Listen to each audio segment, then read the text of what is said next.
Hello friends, welcome to Amit Sharma academy. BPSC तैयारी 4.0 के लिए क्लासेस स्टार्ट हैं और उसी के क्रम में ये बीपीएससी पूर्वावलोकन है घटना चक्र का। काफ़ी इंपॉर्टेंट है। जो बीपीएससी की परीक्षा होती है उसमें आपका 71 नंबर जो आपका परीक्षा हो चुकी है, तो ये उसी की बुक है और इसमें आपके प्रीवियस ईयर क्वेश्चन जो भी हैं 1992 से लेकर 2025 तक के क्वेश्चन इसमें मिलेंगे।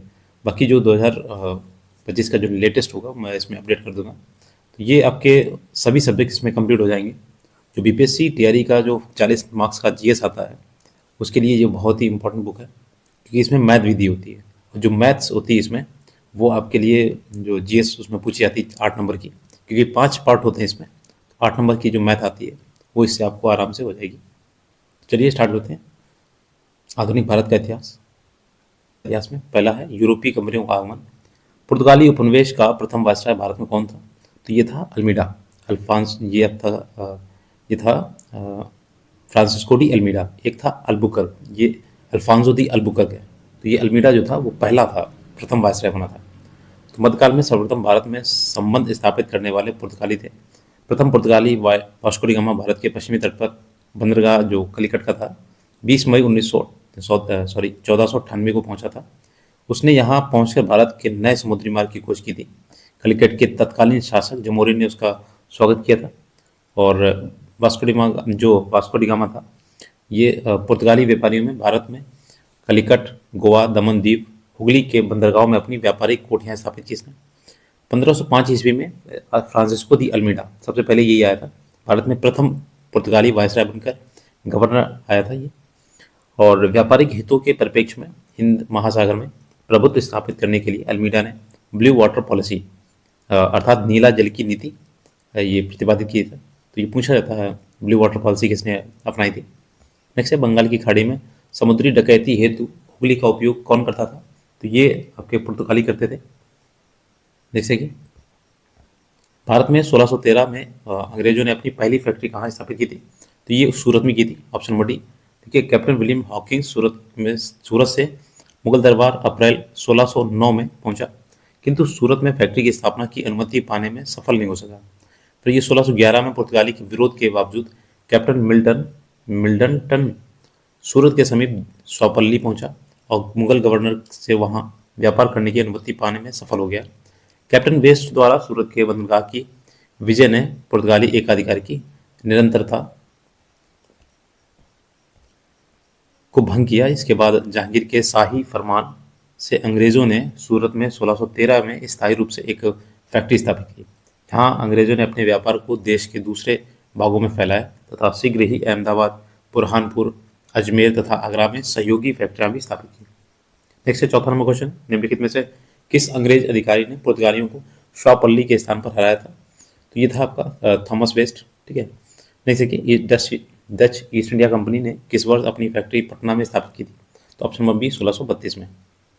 देखिए बंगाल की समृद्ध व्यापार की तरफ आकर्षित हो डचों ने 1615 एवं 1629 में असफल प्रयास किए। पटना में डच फैक्ट्री की स्थापना के संदर्भ में कोई स्पष्ट प्रमाण प्राप्त नहीं होता है। यद्यपि इतिहासकार ओम प्रकाश ने 1638 ईस्वी में पटना में डच फैक्ट्री की स्थापना संबंधी तथ्य प्रस्तुत किए, जो आर्थिक तंगी के कारण उसी वर्ष बंद हो गए थे। पटना डिस्ट्रिक्ट गजेटियर इतिहास की किसी मानक पुस्तक या अन्यत्र 1632 ईस्वी में पटना में डच फैक्ट्री की स्थापना का कोई प्रमाण हमें नहीं प्राप्त हो सका, किंतु बिहार लोक सेवा आयोग द्वारा निरंतर ये प्रश्न पूछा गया है और इसका उत्तर जो था 1632 मानता है। ठीक है, जो आयोग मानता है। कुछ अप्रमाणित स्रोत में ये प्राप्त होता है कि सर्वप्रथम डचों ने पटना कॉलेज की उत्तरी इमारत में 1632 में डच फैक्ट्री की स्थापना की। इनकी रुचि सूती वस्त्र, चीनी, सोरा, अफीम आदि से संबंधित व्यापार में थी। नेक्स्ट है कि छठा नंबर क्वेश्चन है ईस्ट इंडिया कंपनी ने किस वर्ष पटना में अपना कारखाना स्थापित किया? तो ये 1632 में। अगला देखिए निम्नलिखित में से प्रथम कर्नाटक युद्ध का कौन सा तत्कालिक कारण था? तो देखिए ये था ऑप्शन नंबर डी, अंग्रेजों द्वारा फ्रांसीसी जहाज़ों का अधिग्रहण कर लिया गया था। तो ये युद्ध हुआ था 1746 से 48 के बीच में, 2 साल चला था। ऑस्ट्रिया के उत्तराधिकार का युद्ध था जो 1740 में आरंभ हुआ तथा इसका विस्तार मात्र था। गृह सरकारों की आज्ञा के विरुद्ध ही 2 दलों अंग्रेज और फ्रांसीसी में 1746 ईस्वी में युद्ध प्रारंभ हो गया। अंग्रेज कैप्टन बर्नेट के नेतृत्व में अंग्रेजी सेना द्वारा कुछ फ्रांसीसी जहाज़ों पर अधिकार कर लिया गया। युद्ध का तत्कालीकरण यही बना था। प्रथम कर्नाटक युद्ध के समय कर्नाटक के नवाब अनवरुद्दीन ने महफूज खां के नेतृत्व में सेना को फ्रांसीसियों पर आक्रमण करने के लिए भेजा।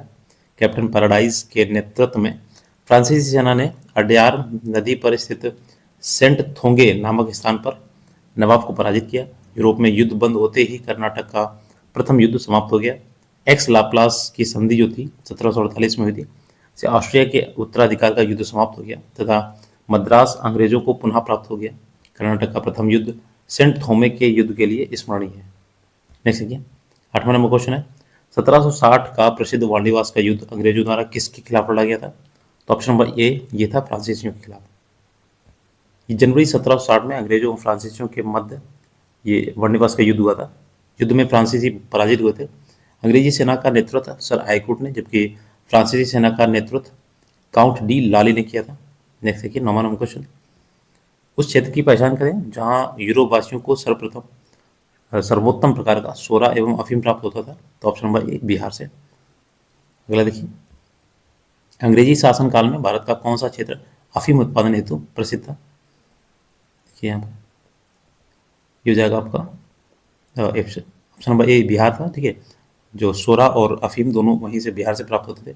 नेक्स्ट है 11 नंबर, भारत चीन और इंग्लैंड के बीच त्रिकोणीय व्यापार का मुख्य आर्थिक आधार क्या था? तो ऑप्शन नंबर बी ये था अफीम। देखिए यहाँ पे ब्रिटिश ईस्ट इंडिया कंपनी ने भारत जो मुख्य रूप से बंगाल और बिहार में अफीम का उत्पादन किया गया था तथा चीन का व्यापार असंतुलन को दूर करने के लिए अफीम का चीन में निर्यात किया, क्योंकि ब्रिटेन को चीन से चाय, चीनी मिट्टी के बर्तन और रेशम की अधिक आवश्यकता थी। अतः विकल्पानुसार जो अफीम है भारत, चीन और इंग्लैंड के बीच व्यापार का मुख्य आर्थिक आधार था। जैसे कि इसमें खोजकर्ता दिए गए, जन्म स्थान दिए गए, तो इसको मैच करते हैं। तो ऑप्शन नंबर ए हो जाएगा 3421। ठीक है, तो देखिए मैच द फॉलोइंग हो रहा। देखिए क्रिस्टोफर कोलंबस जो था इटली का था। ठीक है, जैक्स कॉर्टियर ये आपके फ्रांस से, सर फ्रांसिस ड्रेक ये यूनाइटेड किंगडम से, और फर्डिनेंड मैगलन ये था पुर्तगाल से। अगला देखिए अब देखते हैं ईस्ट इंडिया कंपनी और बंगाल के नवाब। देखिए बक्सर की लड़ाई के बाद किस संधि पर हस्ताक्षर किए गए? तो ऑप्शन नंबर बी ये था इलाहाबाद की संधि। ठीक है, जो अक्टूबर 1764 को मीर कासिम अवध के नवाब शुजाउद्दौला एवं मुगल सम्राट थे शाह आलम द्वितीय की संयुक्त सेना तथा अंग्रेजों के मध्य हुई थी। ये बक्सर की लड़ाई, युद्ध में अंग्रेजी विजय रहे और ब्रिटिश सेना का जो नेतृत्व किया था वो हेक्टर मुनरो ने किया था। इस युद्ध की समाप्ति पर इलाहाबाद संधि 1765 हुई। यही संधि मुगल बादशाह शाह आलम द्वितीय, बंगाल के नवाब मीर कासिम तथा अवध के नवाब शुजाउद्दौला के मध्य हुई थी। ठीक है, तीनों सेनाओं को इन्होंने संयुक्त रूप से पराजित किया था। अगला देखते हैं इलाहाबाद की संधि के बाद रॉबर्ट क्लाइव ने मुर्शिदाबाद का उप दीवान किसे बनाया था? तो ऑप्शन नंबर ए मोहम्मद रजा खां को बनाया था। इलाहाबाद की जो दूसरी संधि हुई थी अगस्त 1765 के अनुसार भगोड़े शाह आलम को अंग्रेजी संरक्षण में ले लिया गया तथा उसे इलाहाबाद में रखा गया। शाह आलम द्वितीय ने अपने 12 अगस्त 1765 के फरमान द्वारा कंपनी की बंगाल, बिहार, उड़ीसा जो भी वर्तमान में उड़ीसा है की दीवानी स्थायी रूप से दे दी, जिसके बदले कंपनी सम्राट को 26 लाख रुपए देगी तथा निजामत के व्यय के लिए 53 लाख देगी। इस समय कंपनी सीधे कर संग्रह करने का भार न लेना चाहती थी और न ही उसके पास ऐसी क्षमता थी। कंपनी ने दीवानी कार्य के लिए 2 उप दीवान जो मुर्शिदाबाद में यानी बंगाल के लिए मोहम्मद रजा खान को और बिहार के लिए राजा सिताब राय की नियुक्ति की। मोहम्मद रजा खान उप नाजिम के रूप में भी कार्य करते थे। इस प्रकार समस्त दीवानी तथा निजामत का कार्य भारतीयों द्वारा ही चलाया जाता था, यद्यपि उत्तरादित्व कंपनी का था।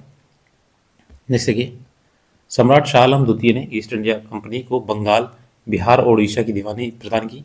तो ये ऑप्शन नंबर ए 12 अगस्त 1765। देखिए इसमें इन्होंने बंगाल, बिहार, उड़ीसा की दीवानी स्थायी रूप से दे दी थी।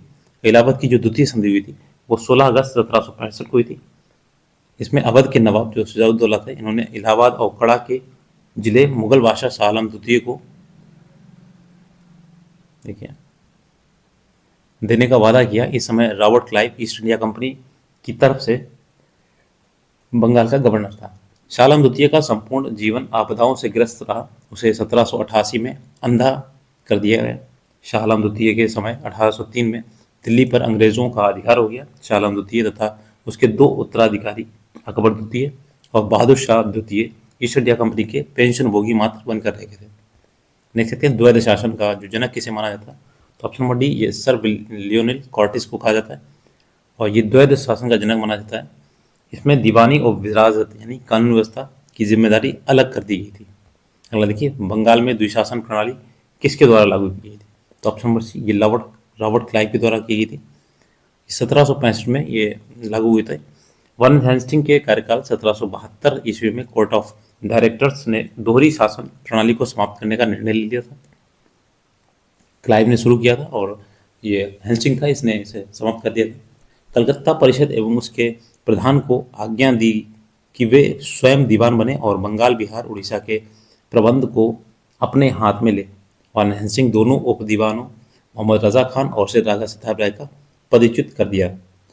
अंग्रेजों ने भारत पर लंबे समय तक राज्य कैसे किया, तो देखिए ऑप्शन नंबर सी बांटो और राज करो की नीति के कारण।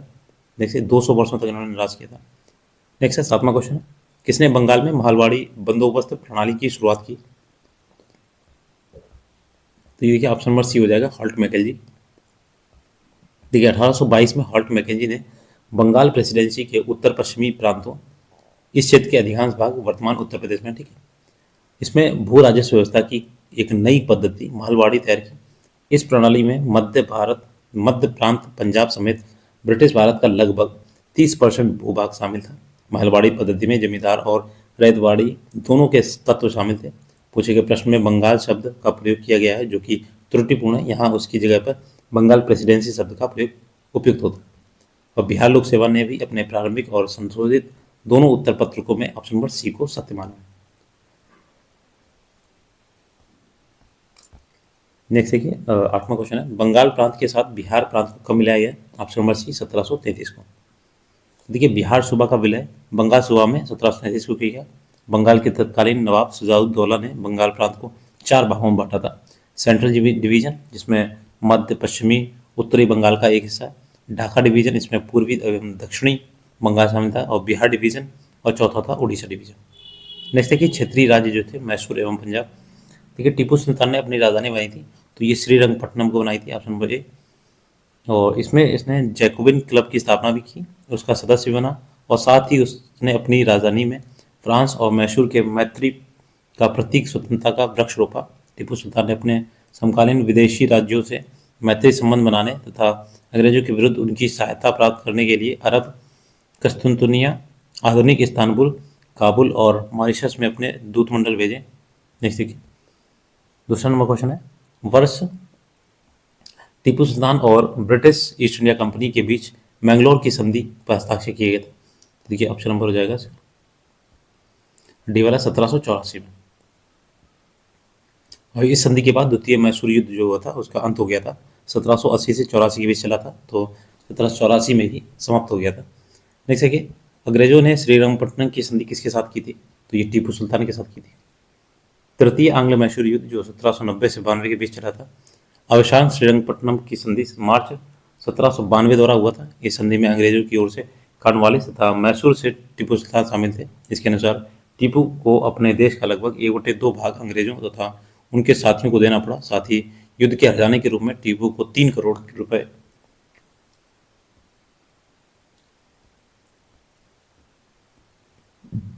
श्रीरंगपट्टनम की संधि में ये शामिल था कि जब तक टीपू 3 करोड़ रुपए नहीं देंगे तब तक उसके दोनों पुत्र अंग्रेजों के कब्जे में रहेंगे।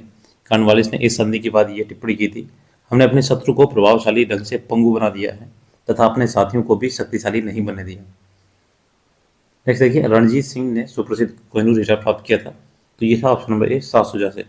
नेक्स्ट बहुत पूछा जाता है क्वेश्चन ये, पंजाब अहमद शाह अब्दाली के साम्राज्य का भाग था, परंतु 1773 ईस्वी में उसकी मृत्यु के पश्चात मुल्तान, कश्मीर इत्यादि कुछ छोटे छोटे भागों को जोड़कर शेष पर सिख मिसलों का अधिकार हो गया।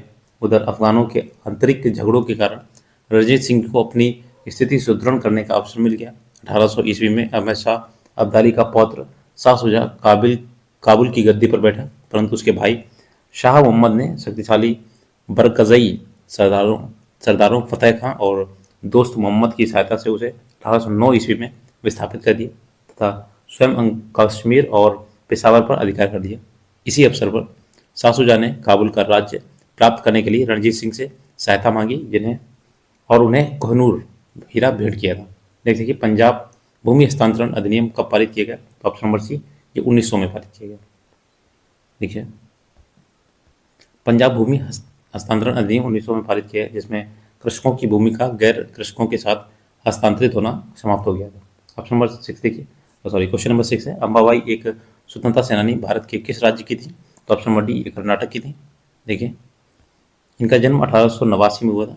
तत्कालीन मैसूर राज्य जो कर्नाटक में है, एक रूढ़िवादी ब्राह्मण परिवार में हुआ था। अंबाबाई ने स्वतंत्रता आंदोलन में दक्षिण भारत में महत्वपूर्ण भूमिका अदा की। उन्होंने उडुपी विदेशी कपड़ों और शराब की दुकानों के खिलाफ धरना प्रदर्शन का नेतृत्व किया था। जैसे कि गवर्नर जनरल और वायसराय। देखिए, भारत का प्रथम गवर्नर जनरल कौन था? तो ये था ऑप्शन नंबर, देखिए इसमें ऊपर में से कोई नहीं दिया गया इसमें। देखिए, वारन हेस्टिंग जो थे 1774 ईस्वी में बंगाल का प्रथम गवर्नर जनरल नियुक्त किया गया। 1834 में लॉर्ड विलियम बेंटिंक थे, इनको भारत का प्रथम गवर्नर जनरल बनाया गया। देखिए, दोनों में अंतर है, ये बंगाल का प्रथम गवर्नर जनरल था, ये भारत के बने। फिर इसके बाद रॉबर्ट क्लाइव को बंगाल का पहला गवर्नर नियुक्त किया गया था, जो इस पद पर 1758 से 60 में एवं 1765 से 67 के बीच में रहा। जैसे कि भारत में ब्रिटिश साम्राज्य का संस्थापक कौन था? तो देखिए, ऑप्शन नंबर सी हो जाएगा, रॉबर्ट क्लाइव। इसी के समय प्लासी की युद्ध हुआ था 23 जून 1757 को, और जिसमें विजेता अंग्रेजी सेना का नेतृत्व रॉबर्ट क्लाइव कर रहा था। इसी युद्ध के उपरांत बंगाल में ब्रिटिश साम्राज्य की नींव पड़ी थी। अगला देखिए, इनमें से किसे भारत में ब्रिटिश साम्राज्य का संस्थापक माना जाता है? देखिए, ऑप्शन नंबर हो जाएगा इसमें सी वाला, लॉर्ड क्लाइव था, रॉबर्ट क्लाइव भी लिखा होता है। देखिए, 4 नंबर क्वेश्चन है, निम्नलिखित में किसने बंगाल में द्वैध शासन जो गवर्नमेंट थी, डुअल गवर्नमेंट को समाप्त किया था? ऑप्शन नंबर सी, वारन हेस्टिंग ने। ये इसके कार्यकाल में 1772 में कोर्ट ऑफ डायरेक्टर ने दोहरी शासन प्रणाली को समाप्त करने का निर्णय लिया तथा कलकत्ता परिषद तथा उसके प्रधान को आज्ञा दी कि वे स्वयं दीवान बने और बंगाल, बिहार, उड़ीसा के प्रबंध को अपने हाथों में ले लें। वारन हेस्टिंग ने दोनों उप दीवान मोहम्मद रजा खां और राजा सिताब राय को पदच्युत कर दिया। द्वैध शासन, जिसकी शुरुआत बंगाल में 1765 को मानी जाती है, इसके अंतर्गत कंपनी दीवानी अधिकार अपने पास रखती थी और निजामत के कार्य का निष्पादन नवाब के माध्यम से करती थी, लेकिन वास्तविक शक्ति कंपनी के पास होती थी। क्लाइव समझता था कि समस्त शक्ति कंपनी के पास है तथा नवाब के पास सत्ता की केवल छाया ही। उसने प्रवर समिति को लिखा था, ये छाया आवश्यक है और हमें इसको स्वीकार करना चाहिए। नेक्स्ट देखिए, 5 नंबर क्वेश्चन है, ठगों का उन्मूलन किसके नेतृत्व में हुआ था? तो option number B, captain Sleeman के नेतृत्व में। ठगों में हिंदू और मुसलमान दोनों धर्मों के अनुयायी सम्मिलित थे, परंतु वास्तव में ये लोग काली, दुर्गा तथा भवानी की पूजा करते थे तथा प्रायः इन अपने शिकार का सिर काटकर देवी के चरणों में बलि के रूप में चढ़ाते थे। उन्हें विश्वास था कि उनका ये अंधा विधि का विधान है तथा उनके शरीर की मृत्यु उनके भाग्य से उसी प्रकार लिखी होती है। सती प्रथा के प्रश्न पर तो कुछ मतभेद था, किंतु ठगी के विषय में समस्त जनता ने सरकार का समर्थन किया। लॉर्ड विलियम बेंटिंक ने कैप्टन स्लीमैन को ठगों के विरुद्ध कार्रवाई करने के लिए नियुक्त किया। उसने लगभग 1562 में, यानी कि 1826 से लेकर 1835 के मध्य ठगों को बंदी बना लिया। अनेक ठगों को फांसी दी गई और शेष को आजीवन निर्वासित कर दिया गया। 1837 ईस्वी के पश्चात संगठित रूप से ठगों का अंत हो गया। तो 1562 लोगों को बंदी बनाया था उस टाइम पर। अगला देखिए, भारत में ठगी का उन्मूलन करने का श्रेय किसे प्राप्त है? तो ऑप्शन नंबर डी, ये D.H. स्लीमैन को। नेक्स्ट देखिए, भारत में प्रथम रेलवे लाइन किस ब्रिटिश गवर्नर के समय बिछाई गई? तो लॉर्ड डालहौजी के समय में। तो 1853 में ये बम्बई टू ठाणे बिछाई गई थी, और दूसरी जो रेलवे लाइन थी 1854 में बिछाई गई थी, कलकत्ता से रानीगंज के बीच में।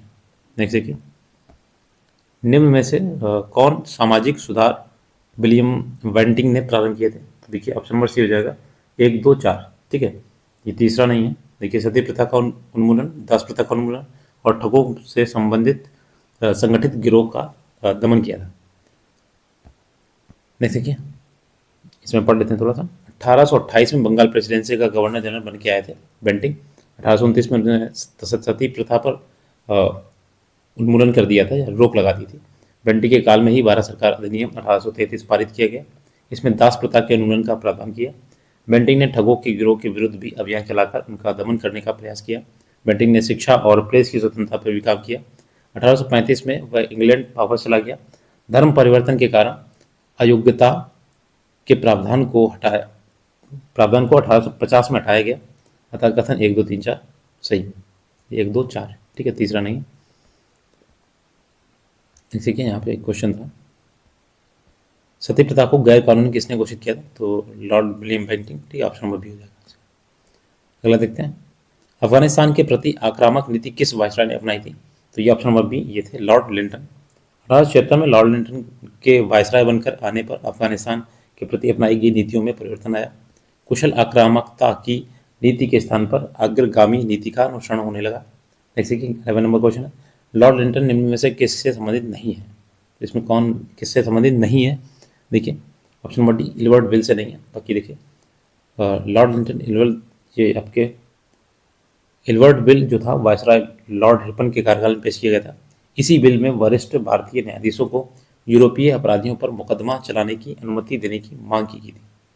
नेक्स्ट है, किसने सिंध विजित कर उसका अधिग्रहण किया था? ऑप्शन नंबर सी, नेपियर ने। ठीक है, गवर्नर जनरल लॉर्ड एलनबरो के काल के दौरान 1843 में चार्ल्स नेपियर द्वारा सिंध को पूर्ण रूप से ब्रिटिश साम्राज्य में मिला लिया गया। यह प्रथम आंग्ल अफगान युद्ध का एक प्रमुख परिणाम था।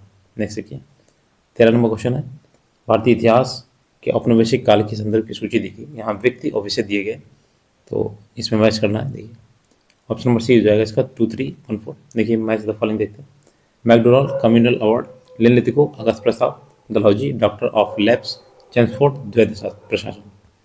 अगला देखिए, निम्नलिखित में से किस राज्य को लॉर्ड डलहौजी के हड़प नीति के तहत शामिल नहीं किया गया था?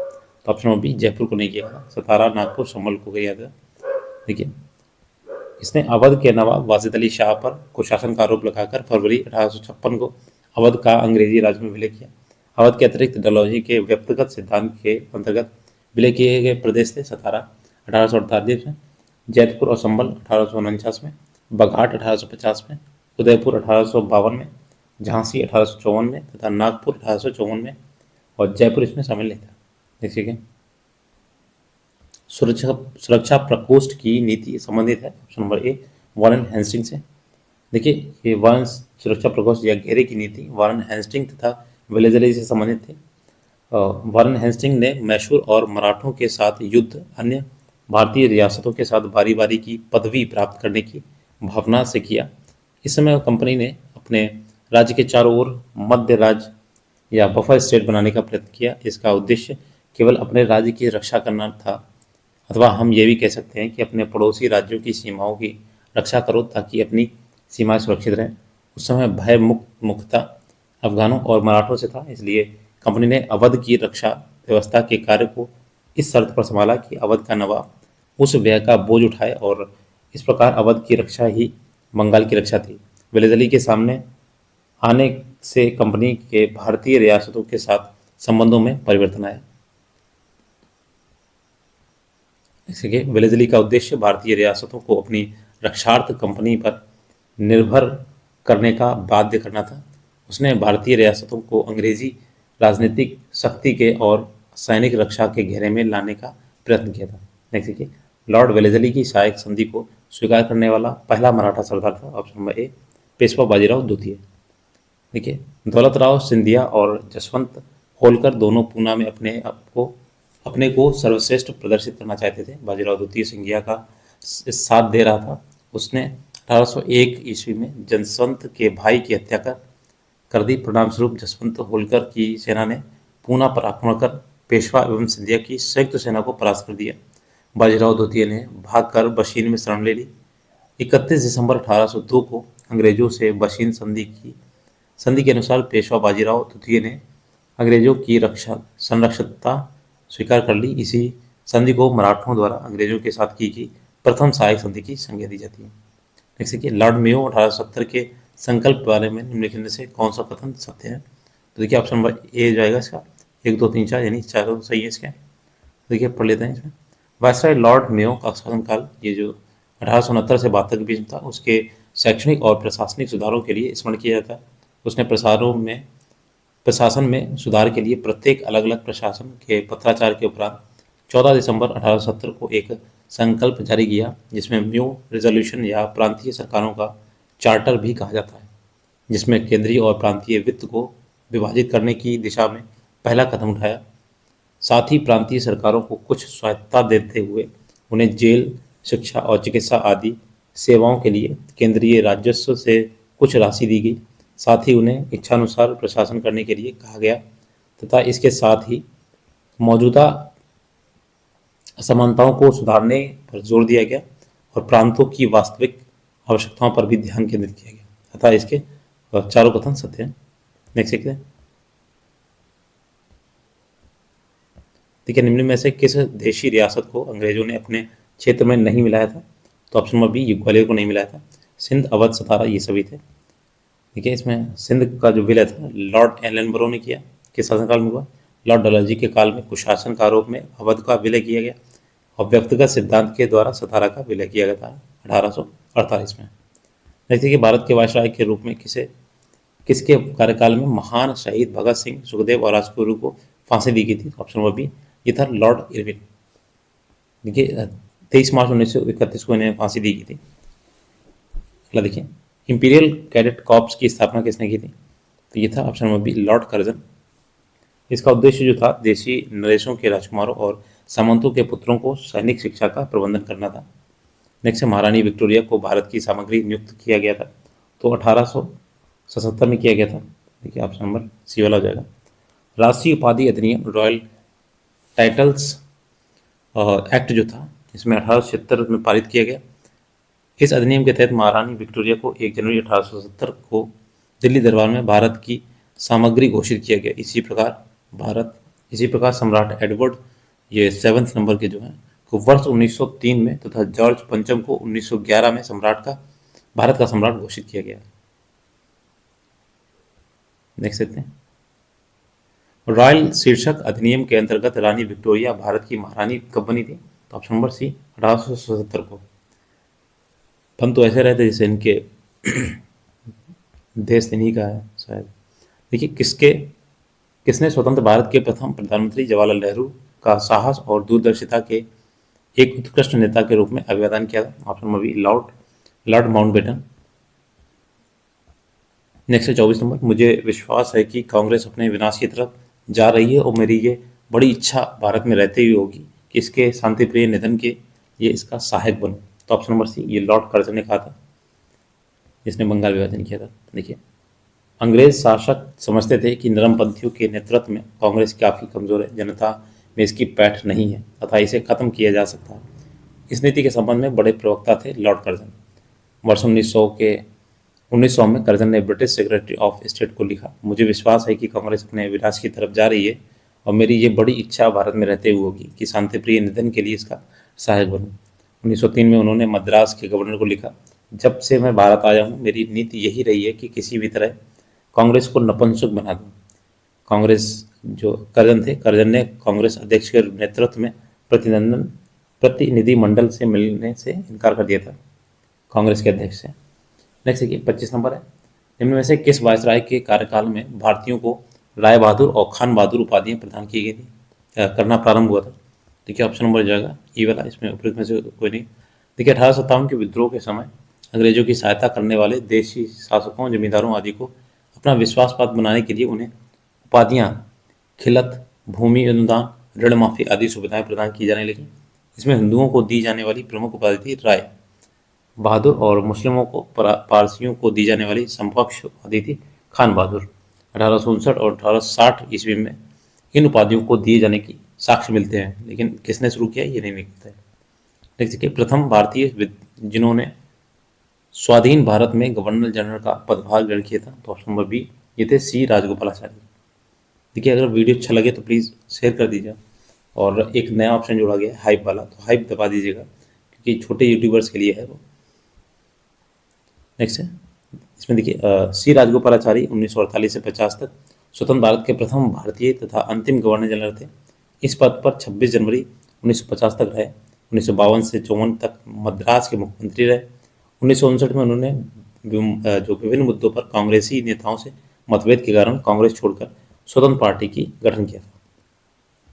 नेक्स्ट देखिए, स्वतंत्र भारत के पहले भारतीय गवर्नर जनरल थे? तो ऑप्शन नंबर ए राजगोपालाचारी जी। देखिए, ब्रिटिश शासन का भारतीय अर्थव्यवस्था पर जो प्रभाव पड़ा था उसके क्वेश्चन देखते हैं। औपनिवेशिक काल के दौरान रेलवे का भारतीय उद्योगों पर क्या प्रभाव पड़ा था? तो देखिए, ऑप्शन नंबर ये हो जाएगा ए, आयातों को बढ़ावा देकर औद्योगिक विकास में बाधा डाली गई।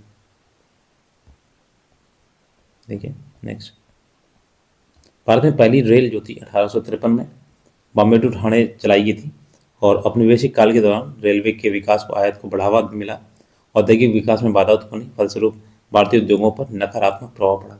नेक्स्ट, दूसरा नंबर क्वेश्चन है, स्थायी बंदोबस्त किसके साथ किया गया था? तो ये ऑप्शन नंबर ए, जमींदारों के साथ किया गया था। अगला देखिए, 1793 में लॉर्ड कॉर्नवालिस ने भू राजस्व की स्थायी बंदोबस्त चिरस्थायी बंदोबस्त प्रणाली का प्रारंभ किया। इसे स्तंभ, मरारी, जागीरदारी, मालगुजारी एवं बिस्वेदारी आदि भिन्न भिन्न नामों से जाना जाता है।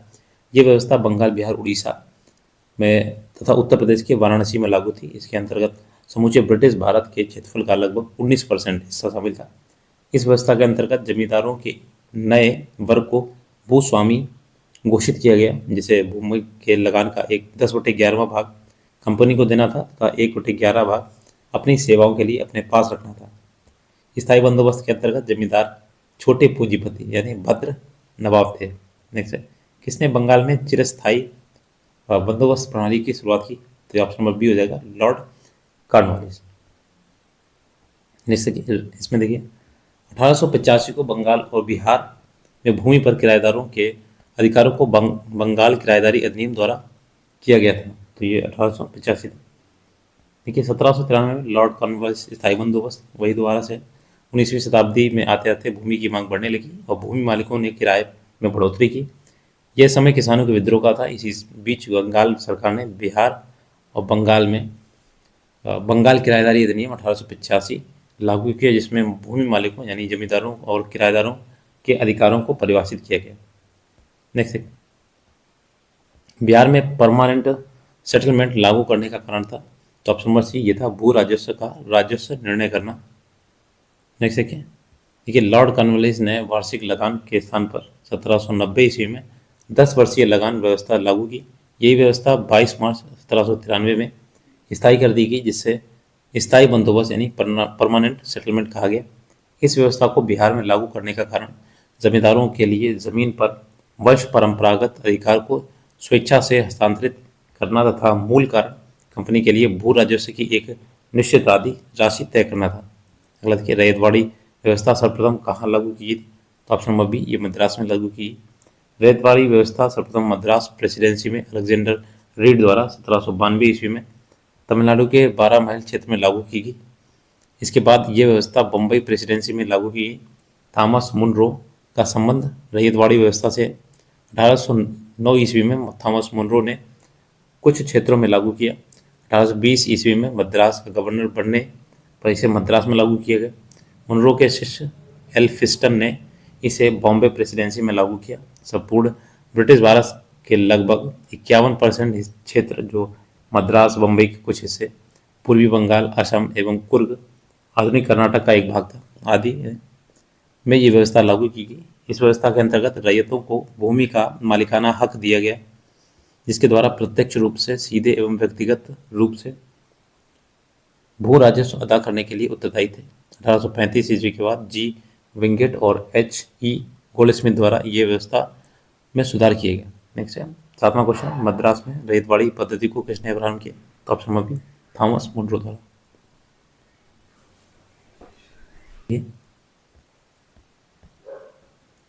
क्वेश्चन नंबर 8 है, वह प्रथा जिसके तहत किसान स्वयं भूमि का मालिक होता है और सरकार को भू राजस्व के भुगतान के लिए जिम्मेदार माना जाता है? ऑप्शन नंबर बी, रैयतवाड़ी व्यवस्था। देखिए, रैयतवाड़ी प्रथा जो था इसके अंतर्गत किसान स्वयं भूमि का मालिक होता है। देखिए, जिम्मेदारी द्वारा कृषक से मांगे गए बेगार या अवैध उपकर को किस नाम से जाना जाता है? तो ऑप्शन नंबर ए, बेथी। ये लोगों से बिना मजदूरी के काम करने वाली प्रथा बेगार कहलाती है, अर्थात ये एक प्रकार का अवैतनिक जबरन श्रम होता है। जैसे कि होम्स चार्जेस या ब्रिटेन में भारतीय सरकार के खर्चे में समाहित थे। तो ऑप्शन नंबर डी, उपरोक्त सभी। देखिए, ब्रिटिश भारतीय अधिकारियों की पेंशन, भारत में खरीदे गए सैन्य एवं अन्य भंडार, रेलवे के गारंटेड ब्याज। जैसे कि बम्बई योजना में प्रस्ताव था, ऑप्शन नंबर ई, ये देखिए ऊपरी में से कोई नहीं या एक से अधिक। देखिए इसमें दिए गए बम्बई योजना जो बॉम्बे प्लान था 1944 में प्रमुख भारतीय उद्योगपतियों के एक समूह द्वारा प्रस्तुत की गई थी। इस योजना के तहत भारत के आयात, प्रतिस्थापन और औद्योगिकीकरण आधारित प्रस्तावों के माध्यम से भारतीय अर्थव्यवस्था के तीव्र आर्थिक विकास की बात कही गई थी। साथ ही इसमें देश के आर्थिक विकास में राज्य द्वारा हस्तक्षेप और योजनाबद्ध विकास के साथ सार्वजनिक उपक्रमों की आवश्यकता के रूप में कुछ पूंजीवादी व्यवस्थाओं का परित्याग भी था, परिलक्षित होता था। इस आधार पर जो उत्तर जो का ऑप्शन नंबर ई हो जाएगा। ऑप्शन नंबर क्वेश्चन नंबर 12 देखिए, जमशेदपुर लेबर एसोसिएशन की स्थापना 1920 में किसने की थी? तो ऑप्शन नंबर ई दिए गए इसमें। देखिए ये इसकी स्थापना 5 मार्च 1920 को सुरेंद्र हलदर ने की थी, सुरेंद्र नाथ हलदर और व्योमकेश चक्रवर्ती ने की थी। देखिए ये दो ऑप्शन नंबर ए और बी, तो इसमें एक से अधिक हो जाएगा। और ये जमशेदपुर में स्थापित टाटा इस्पात उद्योग के कामगारों के साथ शुरू हुआ था। 13 नंबर क्वेश्चन है, पंजाब भूमि हस्तांतरण अधिनियम कब पारित किया गया था? तो ऑप्शन नंबर सी 1900 में किया गया था। और ये एक जिसमें कृषकों की भूमिका गैर कृषकों के पास हस्तांतरित होना समाप्त हो गया था इस अधिनियम के बाद में। नेक्स्ट 14 नंबर क्वेश्चन है, ब्रिटिश हाउस ऑफ कॉमन्स में चुने जाने वाले दादा भाई नौरोजी प्रथम भारतीय थे जिन्होंने इस दल के टिकट पर चुनाव लड़ा था। तो ऑप्शन नंबर ए उदारवादी दल के। देखिए 1865 में इन्होंने WC बनर्जी के साथ मिलकर लंदन साइड इंडिया सोसाइटी का गठन किया था, जिसका कार्य भारत के दुख दर्दों का प्रचार करना था। 1892 ईस्वी में लिबरल पार्टी यानी उदारवादी दल के टिकट पर ब्रिटिश हाउस ऑफ कॉमन्स के लिए चुने जाने वाले पहले भारतीय थे। दादा भाई नौरोजी ने अपनी पुस्तक poverty and un British rule in India में स्पष्ट रूप से ब्रिटिश शासन के दौरान भारत की आर्थिक दुर्व्यवस्था पर प्रकाश डाला तथा धन के बहिर्गमन अथवा धन के निकास सिद्धांत का सर्वप्रथम प्रतिपादन किया। नेक्स्ट देखिए, देखिए भारत में पहली सूती कपड़ा मिल किस वर्ष स्थापित की गई थी? तो ऑप्शन नंबर ए 1818 में। और ये कलकत्ता के पास फोर्ट क्लास्टर में स्थापित की गई थी और इस मिल को व्यावसायिक विफलता का सामना करना पड़ा और इसे बंद कर दिया गया था। अब देखिए 1857 की क्रांति मोस्ट इम्पोर्टेंट है, ठीक है। अंग्रेजी भारतीय सेना में चर्बी लगे कारतूसों से चलने वाली एनफील्ड राइफल कब शामिल की गई थी? तो ये ऑप्शन नंबर बी, ये दिसंबर 1856 में शामिल की गई थी और 57 में ही क्रांति हुई। तो इसमें देखिए पुराने जो लोहे वाली बंदूकें थी उसमें ब्राउन बेस के स्थान पर नवीन जो एनफील्ड राइफल थी उसका प्रयोग करने लगे थे। इन राइफलों को का प्रशिक्षण दमदम, अम्बाला, सियालकोट में दिया जाना था। इन राइफलों में चर्बी युक्त कारतूसों का प्रयोग किया जाना था जिसमें गाय और सूअर की चर्बी लगी होती थी। इस नई राइफल में कारतूस के ऊपरी भाग को मुंह से काटना पड़ता था। जनवरी 1857 में बंगाल सेना से यह अफवाह फैल गई कि चर्बी वाले कारतूस में गाय और सूअर की चर्बी है। सैनिक अधिकारी ने इस अफवाह की जांच किए बिना तुरंत इसका खंडन कर दिया, किंतु सैनिकों को विश्वास हो गया था कि चर्बी वाले कारतूसों का प्रयोग उनके धर्म को भ्रष्ट करने का निश्चित प्रयत्न है और यही कारतूस 1857 के विद्रोह का तात्कालिक कारण बना था। दूसरा क्वेश्चन है 1857 की क्रांति सर्वप्रथम कहाँ से हुई थी? तो ये मेरठ से हुई थी, ऑप्शन नंबर डी। देखिए 10 मई को मेरठ से हुई थी और यहाँ बंगाल लाइट कैलेवरी यानी तीसरी बंगाल नेटिव कैलेवरी रेजिमेंट के सैनिकों ने चर्बी युक्त कारतूसों को छूने से इनकार कर दिया तथा खुलेआम बगावत कर दी थी। तीसरा नंबर क्वेश्चन है 1857 का विद्रोह सर्वप्रथम प्रारंभ हुआ तो मेरठ से। जैसे कि 1857 में भारत का गवर्नर जनरल कौन था? तो ये option number C Lord Canning था और इसके समय पर ये विद्रोह हुआ था। लॉर्ड कैनिंग भारत में कंपनी द्वारा नियुक्त अंतिम गवर्नर जनरल तथा ब्रिटिश साम्राज्य के अधीन नियुक्त भारत का पहला वायसराय था, ठीक है। उसके बाद से वायसराय का पद हो गया था। नेक्स्ट देखिए 5वां क्वेश्चन, निम्न में से कौन ईस्ट इंडिया कंपनी के सिपाहियों को विद्रोही बनाने का कारण नहीं था? तो ऑप्शन नंबर डी, अधिकारियों की अक्षमता नहीं थी। बाकी देखिए ईसाई धर्म फैलाने के लिए कंपनी के अधिकारियों के प्रयास, जहाज पर यात्रा करने के लिए सिपाहियों को आदेश, भत्ते की रोकथाम, ये सब कारण हो सकते हैं। देखिए ईसाई धर्म, ये जो आपका 1857 क्रांति था इसी का रूप ले लिया था, इसकी रोकथाम के लिए भत्ते वगैरह और सिपाहियों को आदेश जो थे यात्रा करने के लिए सिपाहियों को आदेश देना और डाक आदि भत्तों की रोकथाम। और देखिए अधिकारियों की अक्षमता इसका कारण नहीं था, यद्यपि अधिकारियों द्वारा किए गए दुर्व्यवहार ने इसे अवश्य भड़काया था। और मेन चीज़ थी वो एनफील्ड जो राइफलें थे उनसे भड़क गया था, और काफ़ी दिनों से ये उबाल था उनके अंदर, और लेकिन एकदम प्रस्फुटित हुआ था ये 1857 में। देखिए छठा क्वेश्चन है, 1857 के विद्रोह का नेतृत्व बिहार में किसने किया? तो वीर कुंवर सिंह जी, और ये जगदीशपुर के रहने वाले थे, और इसकी अगुवाई इन्होंने की थी। लेकिन ये वर्तमान भोजपुर जिला एक पड़ता है, जहाँ जिला है आरा से संबंधित है। और इन्होंने अंग्रेजों के विरुद्ध झंडा बुलंद किया। प्रकृति ने इन्हें अदम्य शौर्य, वीरता और सेना नायक के आदर्श गुणों से मंडित किया था। इसी कारण उन्हें सही रूप में विद्रोह के दौरान बिहार का सिंह माना जाता है। उन्होंने शाहाबाद में अंग्रेजी सत्ता का तख्ता पलट कर दिया और अपनी सरकार स्थापित की। वह कानपुर पर संयुक्त आक्रमण के लिए नाना साहेब की मदद हेतु कालपी की ओर आगे बढ़े। वह विद्रोह की मशाल को रोहतास, मिर्जापुर, रीवा, बांदा और लखनऊ तक ले गए, जहां उनका अत्यंत सम्मानपूर्वक स्वागत किया गया। अपनी अंतिम सफलता के रूप में उन्होंने अपने गृह नगर जगदीशपुर के निकट अंग्रेजों को बुरी तरह पराजित किया। इसी युद्ध के दौरान कुंवर सिंह जी बुरी तरह घायल हो गए। 26 अप्रैल 1858 को उनकी मृत्यु हो गई। उनकी मृत्यु के बाद उनके बड़े भाई, जो भाई अमर सिंह ने दिसंबर 1858 तक अंग्रेजों के विरुद्ध संघर्ष जारी रखा था। तो इनकी मृत्यु भी बहुत ऊँची आती है, याद रखिएगा। नेक्स्ट 7वां क्वेश्चन है, जगदीशपुर के किस व्यक्ति ने 1857 के विप्लव में क्रांतिकारियों का नेतृत्व किया? तो वीर कुंवर सिंह जी। देखिए क्वेश्चन बहुत पूछा था कुंवर सिंह जी के ऊपर, एक पक्का आएगा क्वेश्चन। और देखिए वीर कुंवर सिंह ने 1857 के विद्रोह का नेतृत्व किया, तो ये बिहार से। अगला देखिए, 1857 के विद्रोह का बिहार में नेतृत्व वीर कुंवर सिंह। 1857 के विद्रोह का नेतृत्व, ठीक है, वीर कुंवर सिंह। 1857 का विद्रोह लखनऊ में किसने किया था? तो ये थी बेगम ऑफ अवध, यानी ये थी हजरत महल। इनको बेगम ऑफ अवध या हजरत महल नाम से जाना जाता है। 30 मई 1857 को इन्होंने विद्रोह किया था। अगला देखिए, कुंवर सिंह अंग्रेजों के खिलाफ 1857 के विद्रोह में किस जगह शामिल हुआ? तो ये आरा से शामिल हुए थे, ठीक है। दानापुर में सैनिकों की 3 रेजिमेंटों ने विद्रोह कर दिया और 26 जुलाई को ये सैनिक आरा पहुंचे। यहाँ कुंवर सिंह ने इसका नेतृत्व किया, स्वीकार किया। इस प्रश्न में उत्तर बिहार लोकसभा आयोग ने पटना माना है, जबकि सही उत्तर आरा होगा। तो हर जगह आरा मिलता है, लेकिन पटना माना है, पता नहीं क्यों। कुंवर सिंह राजा थे, तो ये जगदीशपुर के थे, ठीक है। 1977 में इनका जन्म हुआ था जगदीशपुर में, और इन्होंने जमींदारी संभाली थी जगदीशपुर में। उन्होंने 1857 के विद्रोह का नेतृत्व किया। 26 अप्रैल 1858 को इनकी मृत्यु हो गई। 1857 के विद्रोह के समय इनके अदम्य साहस, वीरता और कुशल सेना नायक तत्व के कारण इन्हें बिहार का सिंह कहा जाता है, ठीक है। जगदीशपुर के राजा थे, तो Veer Kunwar Singh option number D. Next देखिए, इनमें से किसने 1857 विद्रोह में सक्रिय भाग लिया था? देखिए ये आपके सभी थे इसमें, ठीक है। ऑप्शन नंबर ई, नाना साहेब कानपुर से, बेगम हजरत महल लखनऊ से, मौलवी अहमदुल्ला फैजाबाद से, बेगम जीनत महल ये दिल्ली से। अगला देखिए, मैंने एक्सप्लेन कर दिया। देखिए इनमें से किसने अंग्रेजी ईस्ट इंडिया कंपनी के कंट्रोल के खिलाफ बगावत नहीं की थी? तो देखिए ये हैदराबाद के निज़ाम थे, इन्होंने बगावत नहीं की थी।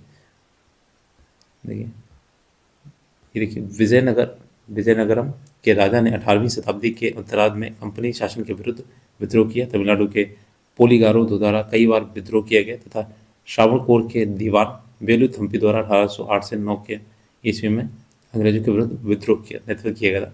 बाकी जो हैदराबाद के निज़ाम थे, इन्होंने अंग्रेजों का विद्रोह नहीं किया था। नेक्स्ट है पटना में 1857 स्वतंत्रता संग्रामी नेता वीर कुंवर सिंह। अगला देखिए, 1857 का बिहार में 15 जुलाई 1857 से 20 जनवरी 1858 तक का केंद्र कौन था? तो ये जगदीशपुर था, ऑप्शन नंबर डी। यहाँ देखिए इनके तत्कालीन जो शाहबाद में अंग्रेजों का तख्ता जो पलट कर अपनी सरकार स्थापित की थी वीर कुंवर सिंह जी ने, बिहार के विद्रोह को पटना डिवीज़न यानी कमिश्नर विलियम टेलर और बंगाल गोलंदाज फौज के मेजर विंसेंट आयत द्वारा दबा दिया गया था। अगला देखिए, निम्नलिखित में से 1857 विद्रोह में अंग्रेजों का सबसे बड़ा कट्टर दुश्मन कौन था? तो ऑप्शन नंबर ए, मौलवी अहमदुल्ला शाह। अगला देखिए,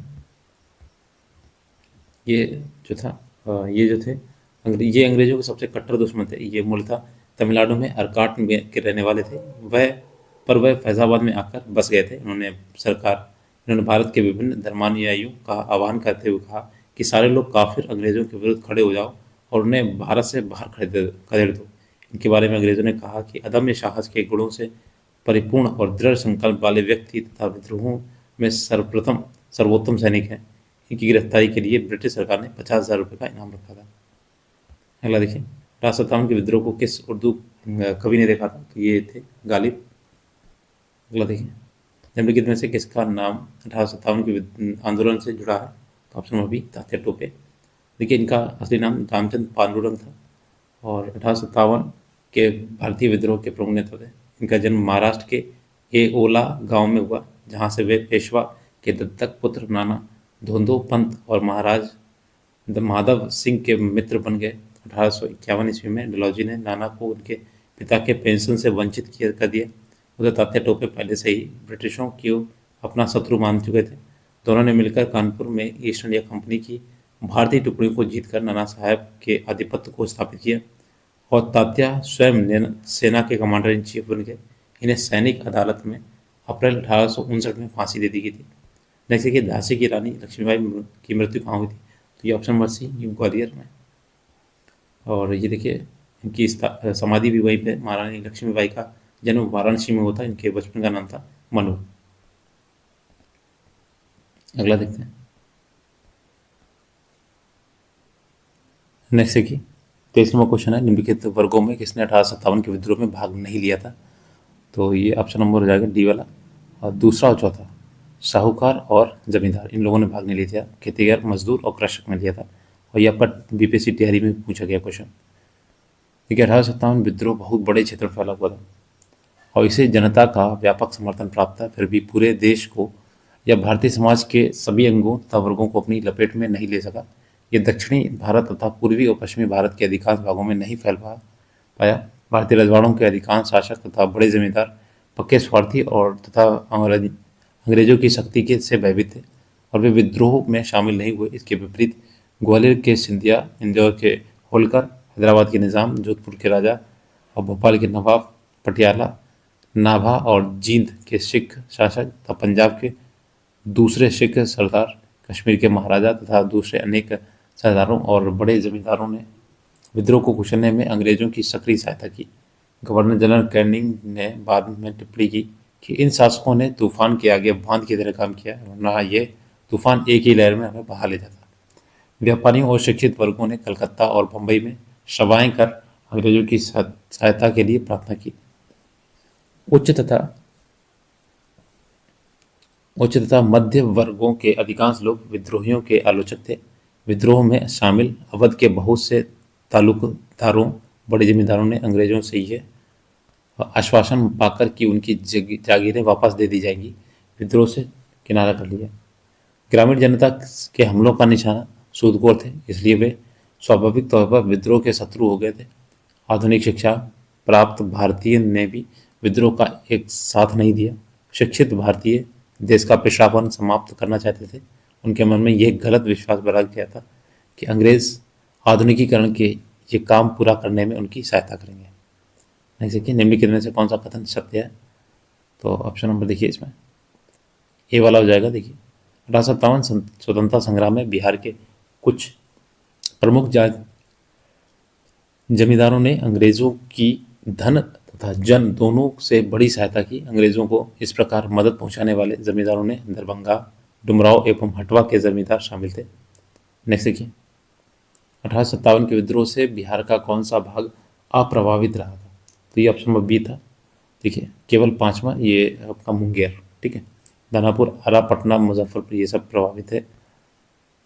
देखिए, आरा वर्तमान भोजपुर जिले का मुख्यालय, दानापुर, पटना, मुजफ्फरपुर विद्रोह के प्रमुख केंद्र थे। पटना में पीर अली, जो पुस्तक विक्रेता थे, विद्रोहियों का नेतृत्व किया। ग्रामीण जनता के बीच अंग्रेजी हुकूमत के विरुद्ध जो विद्रोही काम कर रहे थे, उन्होंने विद्रोही सिपाहियों का समर्थन किया। मुंगेर 1857 के विद्रोह से अप्रभावित रहा था। अगला देखिए, 26 नंबर है, 1857 के विद्रोह के दौरान ब्रिटिश सेना के किस सेनापति को कुंवर सिंह के विरुद्ध भेजा गया था? तो ऑप्शन नंबर ई हो जाएगा। उपरोक्त में से कोई नहीं। देखिए, 1857 में जगदीशपुर बिहार में इसका जो नेतृत्व किया था वीर कुंवर सिंह जी ने किया था। 1857 का विद्रोह लखनऊ में किसके नेतृत्व में आगे बढ़ा था? तो ये option number A, Begum of Awadh यानी हजरत महल जो थी, उनके द्वारा। देखिए लखनऊ में विद्रोह का प्रारंभ 30 मई 1857 को हुआ। यहाँ विद्रोह का नेतृत्व बेगम हजरत महल ने किया था। उनके अल्पवयस्क पुत्र ब्रिजेश कादिर को नवाब घोषित किया। मार्च 1858 में कैंपबेल ने यहाँ विद्रोह को समाप्त कर लखनऊ पर पुनः कब्जा कर लिया, जबकि बेगम हजरत महल ने आत्मसमर्पण करने से इनकार कर दिया और नेपाल चली गई। नेक्स्ट 1857 का विद्रोह मुख्यतः से असफल रहा था। तो हिंदू मुस्लिम एकता की कमी, किसान सम्मान योजना और केंद्रीय संगठन की कमी, या इसके प्रभाव का सीमित क्षेत्र था, या जमींदारों की सहभागिता। तो ऑप्शन नंबर बी हो जाएगा, किसी सामान्य योजना और केंद्रीय संगठन की कमी थी। और ये उस समय इतना दूरसंचार भी नहीं था जो एकदम संख्या जो जनता थी वो एकजुट हो जाए। तो देखिए इसकी असफलता का मुख्य कारण था किसी सामान्य योजना, केंद्रीय संगठन की कमी। विद्रोहियों के नेताओं में कोई संगठन की भावना देखने में नहीं आई। 82 वर्षीय बहादुर शाह कमजोर था, उसके द्वारा विभिन्न सरदारों का आह्वान करना काफी नहीं था। साथ ही विद्रोहियों ने वीरता दिखाई।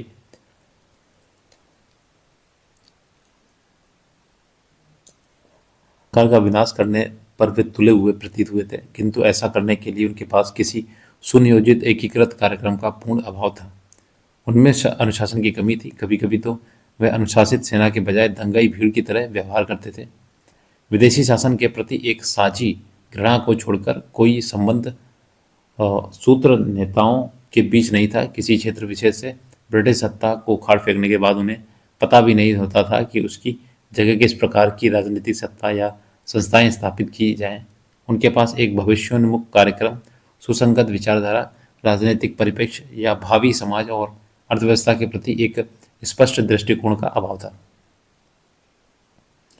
देखिए 1857 क्रांति वैसे भी ये बहुत बड़ी क्रांति हो जाती है अगर अंग्रेजों का साथ न देते। कुछ जो राजा थे जो उसकी डर की वजह से उनका साथ दे रहे थे, जिसे लॉर्ड कर्जन ने कहा है। जैसे कि 1857 के विद्रोह की विफलता निम्नलिखित में से कौन से कारण थे? तो देखिए ऑप्शन नंबर सी हो जाएगा, सभी थे। सैन्य श्रेष्ठता थी, ठीक है, सैनिक उनके काफ़ी अच्छे थे। विद्रोहियों के पास कोई एकीकृत कार्यक्रम या विचारधारा नहीं थी। समाज के सभी वर्गों से समर्थन का अभाव था, ठीक है। कुछ ऐसे थे जो अंग्रेजों के गुलाम थे। नेक्स्ट देखिए, विचार कीजिए, इसमें कथन ए है आपका 1857 में प्रथम स्वतंत्रता संग्राम ब्रिटिश सरकार के स्वतंत्रता प्राप्त करने में असफल रहा।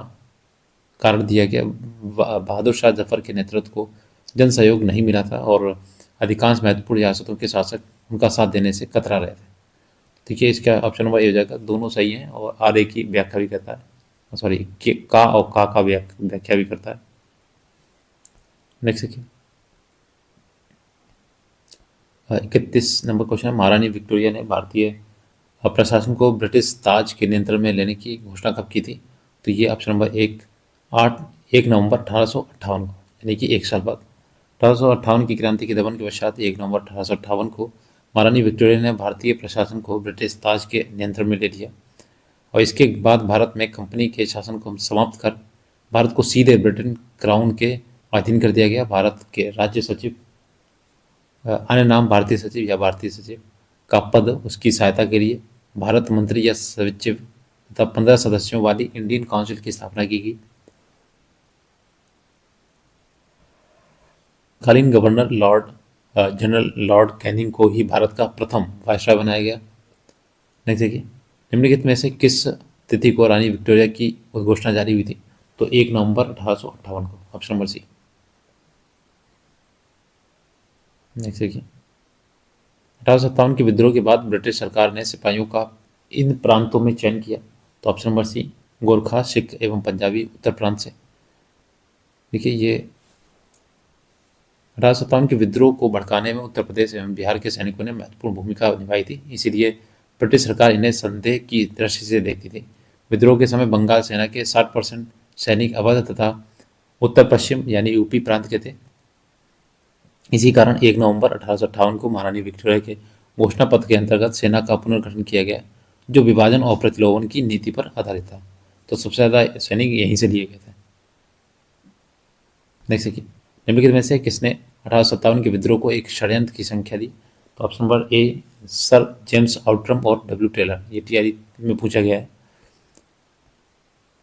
नेक्स्ट है कि आउटरम का विचार था कि ये मुस्लिम शरण था जिसमें हिंदू शिकायतों का लाभ उठाया गया।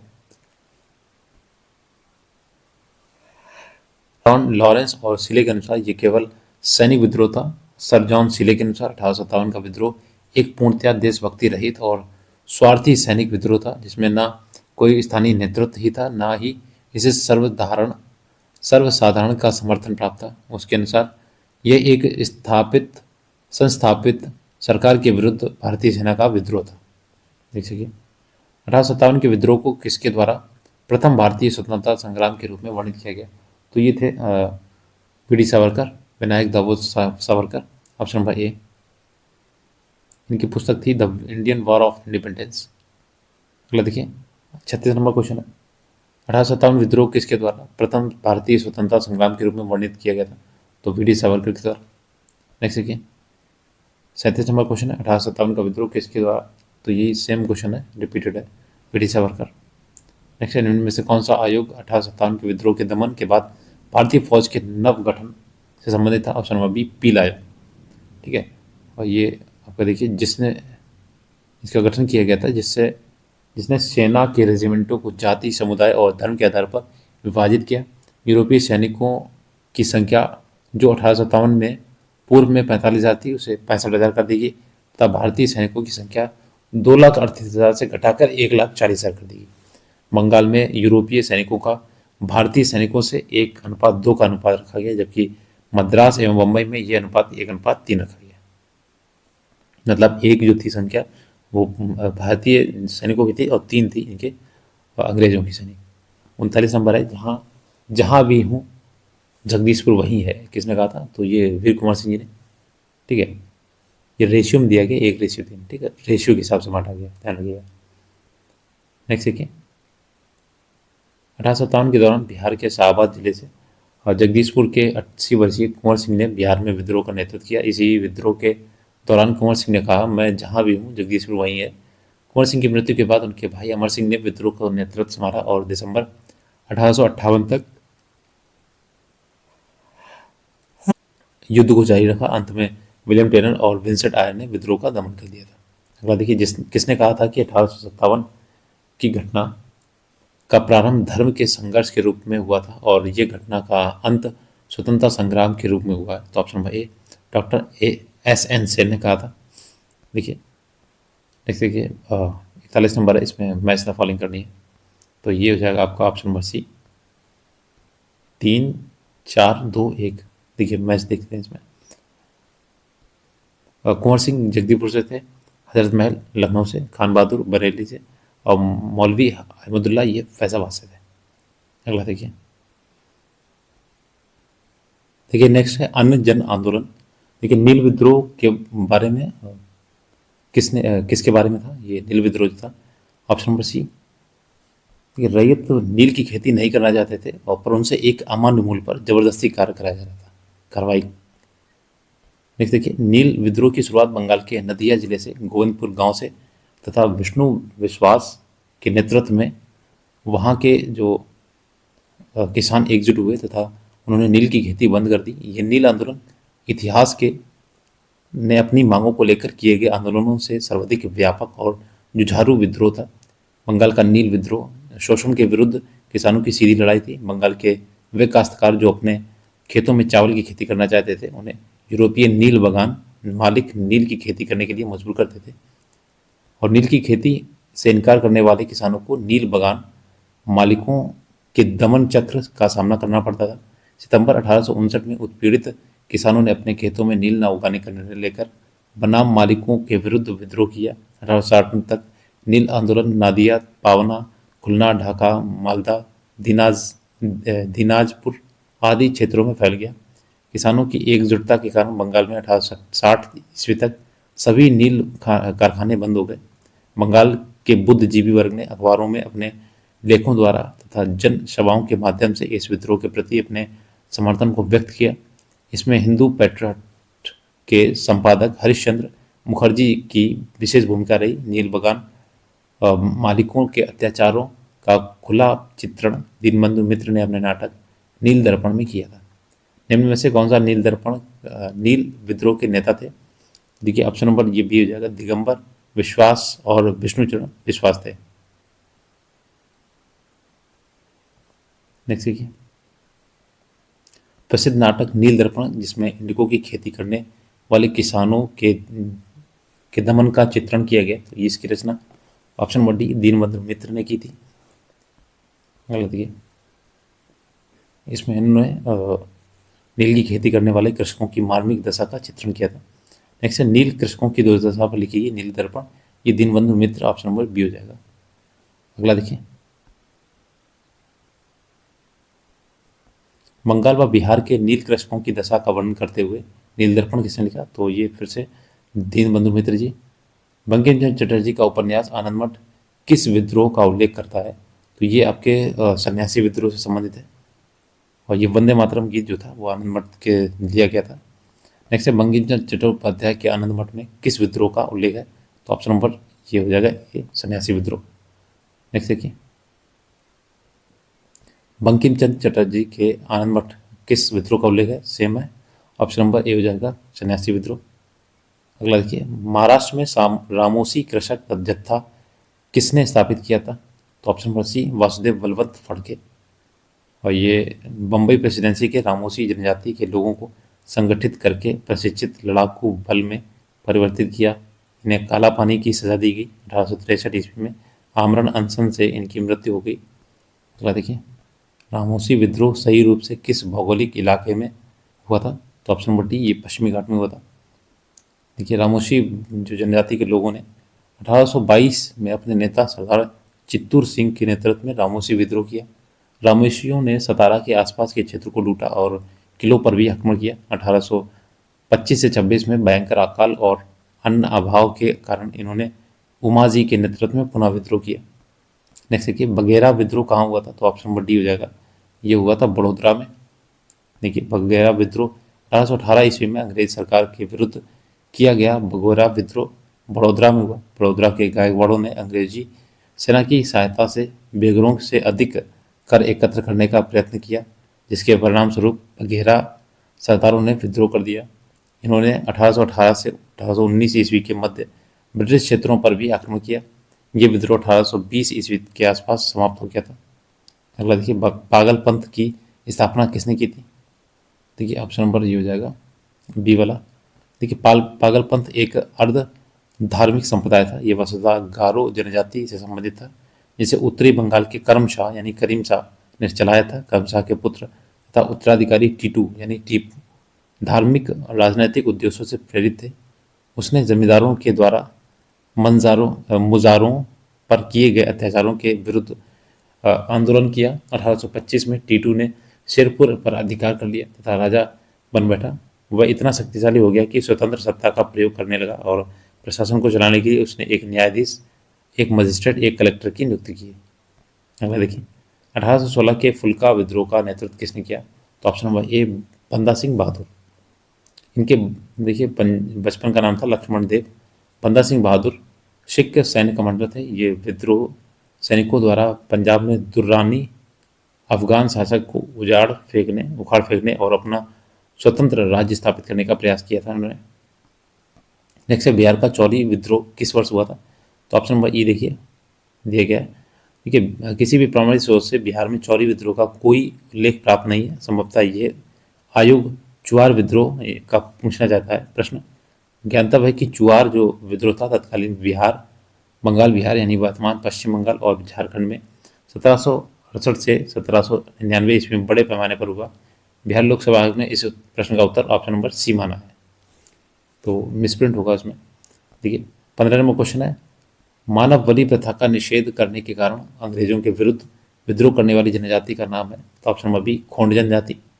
अगला देखते हैं, खोंड जनजाति के लोग तमिलनाडु से लेकर बंगाल और मध्य भारत तक फैले विस्तृत पहाड़ी क्षेत्रों में रहते थे। पहाड़ी क्षेत्र होने के कारण वे वस्तुतः स्वतंत्र थे। उन्होंने 1846 से 1855 ईस्वी तक अंग्रेजों के विरुद्ध विद्रोह किया। इस आंदोलन का नेतृत्व युवा राजा के नाम पर चक्र बिसोई ने किया। विद्रोह का मुख्य कारण ब्रिटिश सरकार द्वारा मानव बलि यानी मरीहा को प्रतिबंधित करने के प्रयास, अंग्रेजों द्वारा नए करों का करारोपण और अनेक क्षेत्रों में जमींदारों तथा साहूकारों के प्रवेश से संबंधित है, जिनके कारण आदिवासियों को अनेक कष्टों का सामना करना पड़ता था। अंग्रेजों ने एक मरीहा एजेंसी गठित की, जिसके विरुद्ध खोड़ों ने विद्रोह कर दिया।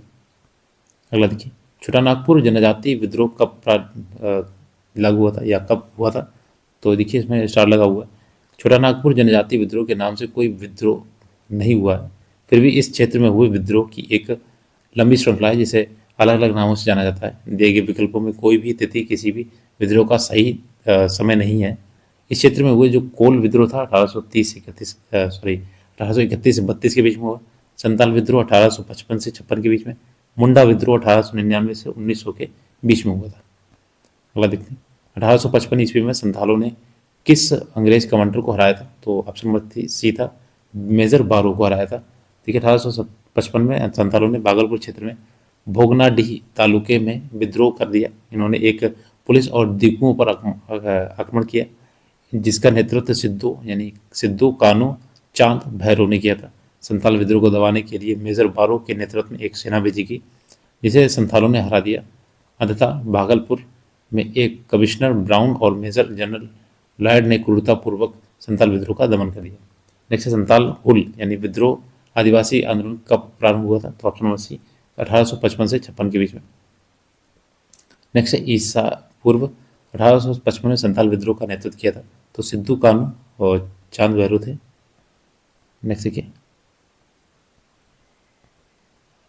ऑप्शन 20 नंबर क्वेश्चन है। देखिए संथाल विद्रोह के नेता सिद्धू कानू और ये चांद भैरव, इसमें देखिए ऑप्शन नंबर बी दिया गया सिद्धू कानू के पहले। ठीक, मेन नेता यही थे। निम्न में से संथाल विद्रोह कब पारित हुआ था या लागू हुआ था? ये आपका 1856 से 55 से 56 के बीच में। नेक्स्ट है 19वीं सदी के अंत में वर्तमान मेघालय के गारो हिल्स क्षेत्र में ब्रिटिश अधिकारियों के खिलाफ आदिवासी विद्रोह कौन सा आदिवासी नेता शामिल था? तो ऑप्शन नंबर ई दिया गया, ऊपर में से कोई नहीं। देखिए पातोगन संगमा या पातोगन नेंज मिनाज संगमा एक गारो आदिवासी नेता थे, जिन्होंने 19वीं शताब्दी के अंत में वर्तमान मेघालय के गारो हिल्स क्षेत्र में ब्रिटिश अधिकारियों के खिलाफ विद्रोह किया। ये दिसंबर 1872 में बेजोड़ वीरता और साहस के साथ लड़ते हुए शहीद हुए थे। अगला देखिए, इसने कर की नई व्यवस्था के विरुद्ध शोषणकारी शक्तियों का विद्रोह किया था। ठीक है, ऑप्शन नंबर ये हो जाएगा बी वाला। बिहार के संथालियों ने 1855 से 56 के बीच में ब्रिटिशों द्वारा लगाई गई कर की नई व्यवस्था के विरुद्ध शोषणकारी शक्तियों का विद्रोह किया। अंग्रेजों के राजस्व बढ़ाने के लिए उनसे कृषि के लिए एक जंगल साफ करने की कहा। इस हेतु संथाल विद्रोह हुआ। ये विद्रोह औपनिवेशिक शोषण और उत्पीड़न के खिलाफ उस हाशिए पर रहने वाले समुदायों के संघर्ष का प्रतिनिधित्व करता है। देखिए अगर वीडियो अच्छा लगा हो तो प्लीज़ लाइक कर दीजिएगा, काफ़ी मेहनत पड़ती है वीडियो बनाने में, और हो सके तो हाइप भी कर दीजिएगा वीडियो को। देखिए 24 नंबर क्वेश्चन है, मुंडाओं ने विद्रोह खड़ा किया था? तो ऑप्शन नंबर डी 1895 में। देखिए मुंडा आदिवासियों का विद्रोह जो था 1899 से 1900 के बीच हुआ। इसका नेतृत्व बिरसा मुंडा जी ने किया था। मुंडा जाति में सामूहिक खेती का प्रचलन था, लेकिन जागीरदारों, ठेकेदारों, बनियों और सूदखोरों ने सामूहिक खेती की परंपरा पर हमला बोला। मुंडा सरदार 30 वर्षों तक सामूहिक खेती के लिए लड़ते रहे, किंतु विकल्प निकटतम जो उत्तर है 1895 इसमें सही माना जाता है। नेक्स्ट है 25 नंबर, उलगुलान विद्रोह किससे जुड़ा था? तो option number D Birsa Munda ji से।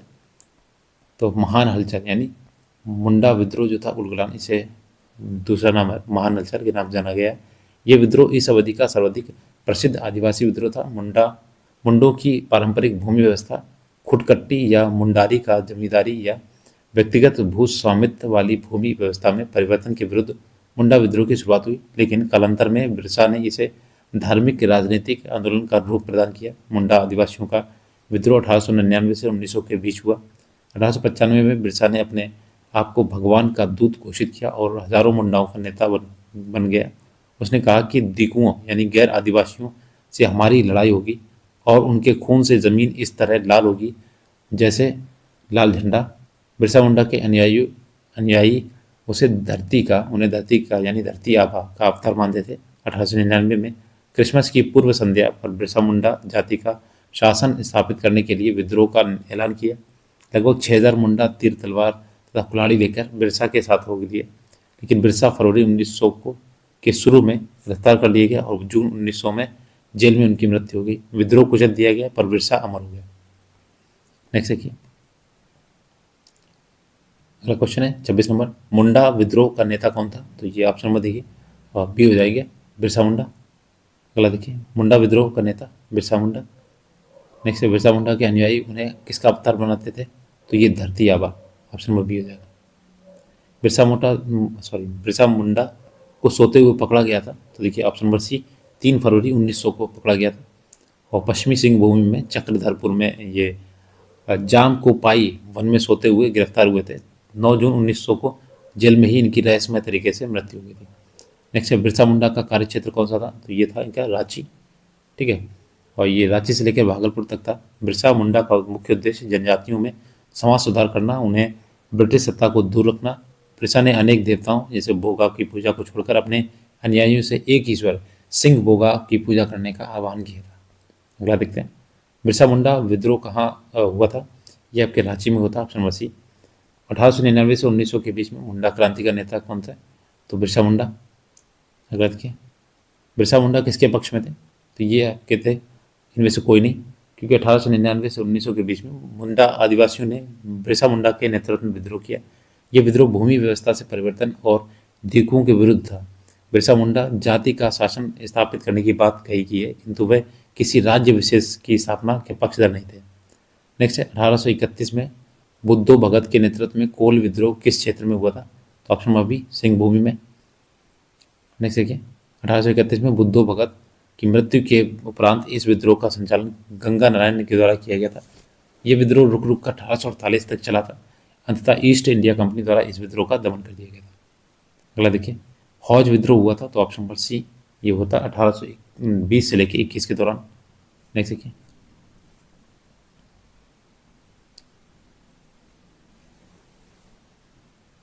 द्वारा किसको कमांडर इन चीफ नियुक्त किया गया था? तो ऑप्शन नंबर ई है। देखिए इसमें Birsa Munda commander in chief किसी को भी नियुक्त नहीं किया था, वह स्वयं ही मुंडा विद्रोह के नेता थे। इन्हें धरती आबा यानी जगत पिता कहा जाता था और इन्हें उलगुलान विद्रोह के नाम से भी जाना जाता है। नेक्स्ट है, ताना भगत आंदोलन संबंधित था, ऑप्शन नंबर बी आदिवासियों से। नेक्स्ट है, ये जो आदिवासी था छोटा नागपुर क्षेत्र जो झारखंड में 1914 में प्रारंभ हुआ था, इसके नेतृत्वकर्ता थे जत्रा भगत और तुरिया भगत। इस आंदोलन में उराव ताना भगत आंदोलन नाम से भी जाना जाता है। अगला देखिए, ताना भगत आंदोलन ब्रिटिश शासन के खिलाफ एक अहिंसक आंदोलन किन भारतीय राज्यों के आदिवासी समुदाय के बीच हुआ था? तो ऑप्शन नंबर सी झारखंड में होता। जैसे कि ये टीआरई में पूछा गया। देखिए, ये आपके झारखंड राज्य के आदिवासी समुदायों के बीच उत्पन्न हुआ था। यह आंदोलन प्रारंभ में धार्मिक था, किंतु धीरे धीरे इसका लक्ष्य राजनीतिक हो गया। इस आंदोलन को बिरसा आंदोलन का विस्तारित हिस्सा माना जाता है। हालांकि कुका आंदोलन को किसने संगठित किया था? ऑप्शन नंबर सी गुरु राम सिंह जी ने। अगला देखिए, कुका आंदोलन बहावी आंदोलन से बहुत कुछ मिलता जुलता था और दोनों धार्मिक आंदोलन के रूप में आरंभ हुए, किंतु बाद में ये राजनीतिक आंदोलन के रूप में परिवर्तित हो गए, जिसका सामान्य उद्देश्य अंग्रेजों को देश से बाहर निकालना था। पश्चिमी पंजाब में कुका आंदोलन की शुरुआत 1840 के दशक में भगत जवाहरमल द्वारा की गई, जिन्हें मुख्यतः शियान साहब के नाम से भी पुकारा जाता है। इनका उद्देश्य सिख धर्म में प्रचलित बुराइयों और अंधविश्वासों को दूर कर इस धर्म को शुद्ध करना था, किंतु बाद में ये राजनीतिक आंदोलन में परिवर्तित हो गया, जिसका नेतृत्व राम सिंह ने किया। 1872 में इस आंदोलन के नेता राम सिंह को रंगून निर्वासित कर दिया गया, जहाँ की 1885 में मृत्यु हो गई। नेक्स्ट, पंजाब में कुका आंदोलन का प्रारंभिक उद्देश्य क्या था? तो ऑप्शन नंबर ए सिख धर्म को परिष्कृत करना। अगला देखिए, 1921 का मोपला विद्रोह कहाँ हुआ था? तो ऑप्शन नंबर सी ये केरल में हुआ था। अगला देखिए, और ये यहाँ पर काश्तकार अधिकतर बटाईदार मुसलमान थे तथा जमींदार अधिकतर हिंदू थे। आंदोलन जमींदारों के शोषण के खिलाफ था। अगला देखिए, 1921 का मोपला विद्रोह हुआ था, ये ऑप्शन नंबर बी केरल में हुआ था। अगला देखिए, तेभागा आंदोलन 1946 में बंगाल में आरंभ हुआ, ये ऑप्शन नंबर बी किसान सभा के नेतृत्व में। नेक्स्ट देखिए, तेभागा आंदोलन जो था 1946 से 47 के बीच में हुआ, बंगाल का प्रसिद्ध किसान आंदोलन था, जिसके तहत किसानों ने फ्लाउड कमीशन की सिफारिश के अनुरूप लगान की दर को 1/3 करने हेतु संघर्ष प्रारंभ किया था। बंगीय प्रदेश किसान सभा BPKS के नेतृत्व में लड़ा गया। यह आंदोलन जोतदारों के विरुद्ध बटाईदारों का आंदोलन था। इस आंदोलन के महत्वपूर्ण कृषक नेता थे कंपारान सिंह जी एवं भुवन सिंह। नेक्स्ट 1940 के दशक के दौरान बंगाल में तेभागा आंदोलन ने मांग की थी। तो ऑप्शन नंबर सी, ये फसल का 1/3 हिस्सा बटाईदारों को दिया गया जाता था। देखिए इसमें ये फर्स्ट पार्ट है जो आपका आधुनिक भारत का इतिहास है। बाकी नेक्स्ट पार्ट अगले दिन आएगा। और अगर वीडियो अच्छा लगा तो प्लीज़ लाइक कीजिएगा, दोस्तों के साथ शेयर कीजिएगा। BPSC का कोई भी एग्जाम हो, यानी बिहार का कोई भी एग्जाम हो, उन सभी के लिए रामबाण बुक है, ठीक है, घटना चक्र, पूर्वावलोकन। और हो सके तो वीडियो को हाइप जरूर कर दीजिएगा। Thanks for watching.